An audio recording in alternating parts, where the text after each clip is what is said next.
ज्ञान की बात यूट्यूब चैनल पर दोस्तों आपका एक बार फिर से स्वागत है। दुनिया के सबसे अमीर लोगों में दूसरे नंबर पर आने वाले इलॉन मस्क इतने सक्सेसफुल क्यों हैं?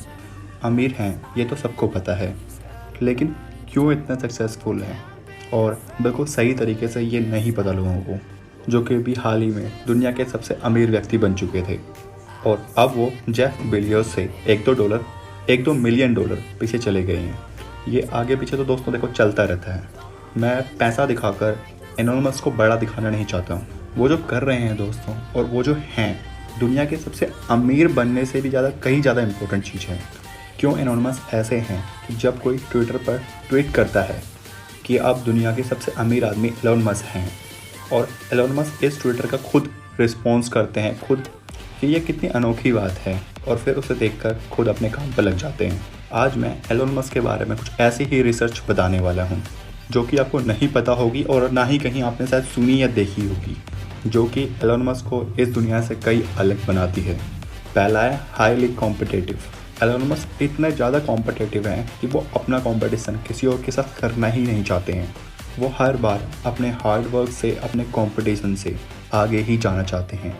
एक बार एशली वॉन्स नाम के ऑथर ने Elon Musk, Tesla, SpaceX and the quest for a fantastic future, इस बुक के लिए ऑथर ने एलन मस्क की फर्स्ट वाइफ जस्टिन विल्सन का इंटरव्यू लिया।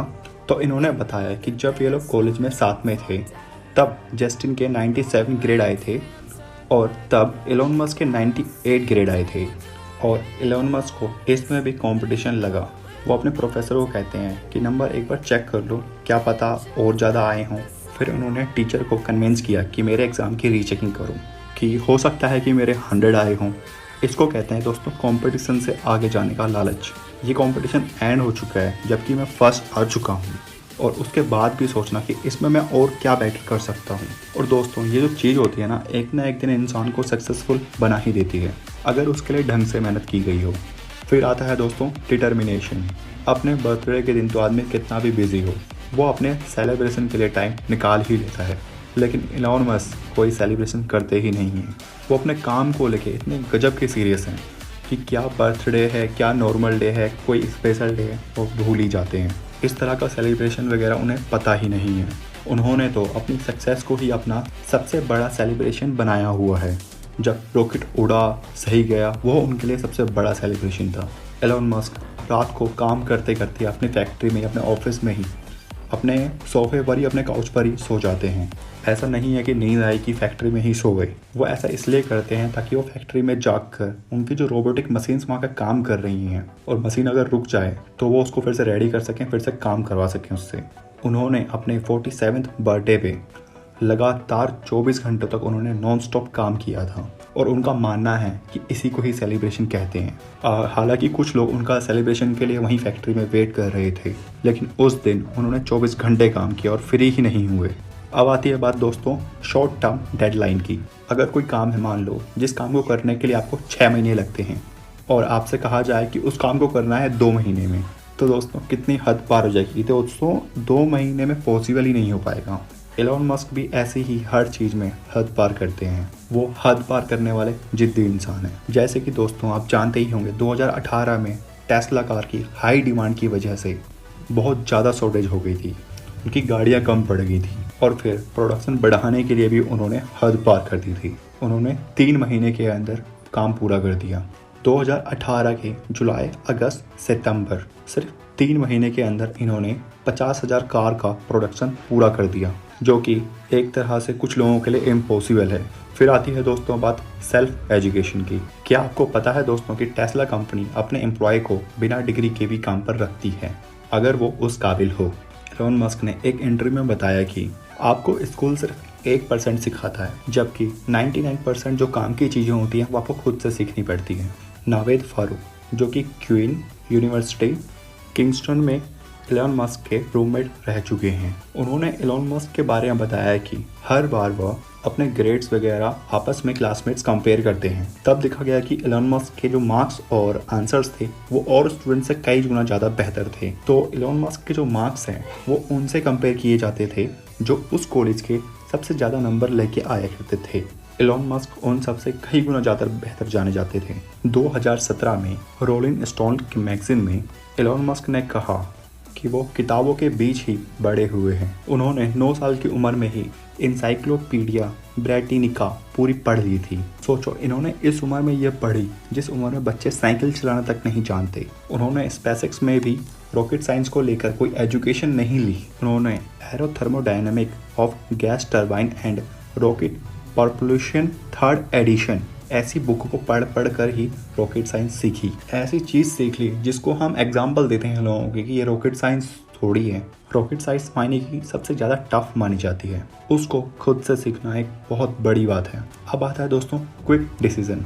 हर बड़े इंसान में तुरंत किसी भी काम को करने की, डिसीजन लेने की कैपेबिलिटी होती है और हर इंसान में अगर है तो एलोन मस्क में तो वो कूट कूट कर भरी होगी। एक बार क्या हुआ दोस्तों कि टेस्ला फैक्ट्री में एक मशीन टूल खराब हो गया था जो कि सिर्फ एक अदर कंट्री में बनता था जो कि फ्रांस थी। लेकिन एलोन मस्क ने उसे ऑर्डर नहीं किया क्योंकि उसे आने में टाइम लगता है, इतने दिन लगेगा बनने में, बल्कि अपने प्राइवेट जेट में फ्रांस चले गए उसे लेने के लिए ताकि काम डिले ना हो और सेम डे ही वो वापस आ गए ताकि प्रोडक्शन में कोई कमी ना हो, कोई देरी ना हो।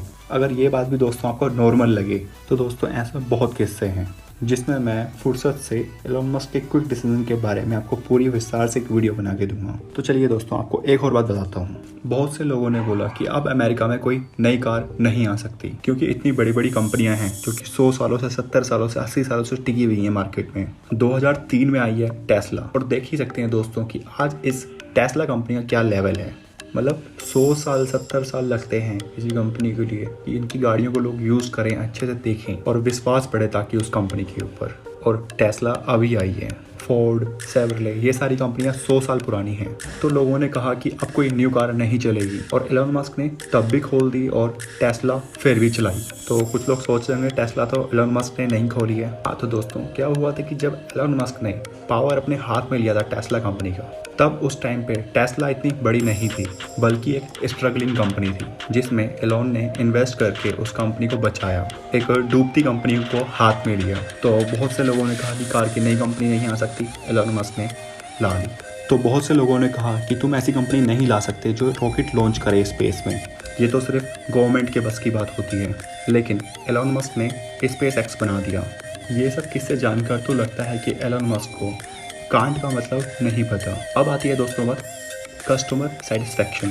आप हिल जाओगे दोस्तों कि यार क्या आदमी है। दोस्तों क्या आपको पता है कि जब टेस्ला कंपनी की गाड़ी जब फुली चार्ज होने वाली होती है तब कार ओनर के फ़ोन में मैसेज आता है और चार्ज होने पर भी नोटिफिकेशन आता है। अगर चार्ज फुल होने के बाद गाड़ी को अनप्लग नहीं करते हैं तो 1 मिनट का $0.4 चार्ज किया जाता है। तो दोस्तों ये पॉलिसी कैसे आई, अब मैं आपको बताता हूँ इसके बारे में। ये पॉलिसी 2016 में आई जब एक कस्टमर ने अपनी फ्रस्ट्रेशन में ट्वीट किया था ट्विटर पे। एक बार लोएक मेयर मूवर नाम के कस्टमर ने मीटिंग के लिए सिलिकॉन वैली जा रहे थे, कोई अमीर आदमी था। उसने सैन कार्लोस में अपनी टेस्ला रोकी जहाँ पर चार्जिंग स्टेशन था, जहाँ पर ऑलरेडी काफ़ी गाड़ियाँ पड़ी थी। वो फुल चार्ज हो चुकी थी लेकिन फिर भी वहीं पर पड़ी थी। उनके कार के ओनर अनप्लग कर ही नहीं रहे, वो कहीं चले गए हैं घूमने के लिए, कार को ऐसे छोड़ के कि चार्ज होती रहेगी आराम से। देखा जाए तो एक तरह से वहाँ पे उन्होंने अपनी कार को पार्क कर दिया कि आ जाएंगे आराम से घूमते फिरते बाद में कभी लेने। तो लाइकली मूवर अपनी मीटिंग के लिए बहुत ज़्यादा लेट हो रहे थे। फिर उन्होंने अपनी फ्रस्ट्रेशन में गुस्से में आकर ट्वीट कर दिया और खुद से एलोन मस्क ने उस ट्वीट का रिप्लाई किया कुछ ही मिनटों के अंदर, जो कि उनका ऑफिशियली ट्विटर अकाउंट था। और फिर उन्होंने 6 दिनों के अंदर फिर उन्होंने अपनी कंपनी की पॉलिसी ही बदल डाली। तो सोचो दोस्तों, एक नॉर्मल ट्वीट को इतना सीरियसली ले रहे हैं वो, तो वो कितने सीरियस होंगे किसी चीज़ को करने के लिए।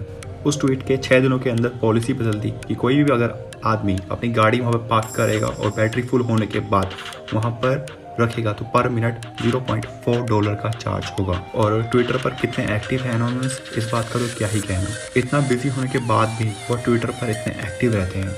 जब उन्होंने एक बार यूज़ सिग्नल, उसके बाद सिग्नल ऐप इतनी ज़्यादा यूज़ होने लगी, लोग मतलब उसको इंस्टॉल करने लग गए और ऐप स्टोर में टॉप पे आने लग गई।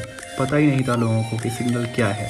टेक्निकल लोगों को भी नहीं पता था कि सिग्नल क्या है और फिर पूरा वर्ल्ड जानने लग गया कि सिग्नल क्या है। सिर्फ एक ट्वीट से, एलोन मस्क के एक ट्वीट से। आप भी अगर एलोन मस्क की तरह ज़िंदगी में कुछ ना कुछ सीखना चाहते हो तो बुक से अच्छा माध्यम कुछ भी नहीं है। दुनिया कितनी भी डिजिटल हो जाए, कितने ही वीडियोस वगैरह बनने लग जाए, लेकिन बुक से जो आप सीख सकते हैं वो आप कहीं से नहीं सीख सकते, क्योंकि दोस्तों बुक्स के अंदर जो है डिटेल्स में बात की जाती है प्रॉपर। तो दोस्तों आज के लिए बस इतना ही था। अगर आपको ये वीडियो पसंद आई तो वीडियो को लाइक करें, कमेंट करें एंड शेयर करें अपने दोस्तों में, एंड चैनल को सब्सक्राइब करना ना भूलें, ताकि आपको ऐसी ही इंटरेस्टिंग वीडियोस मिलती रहें।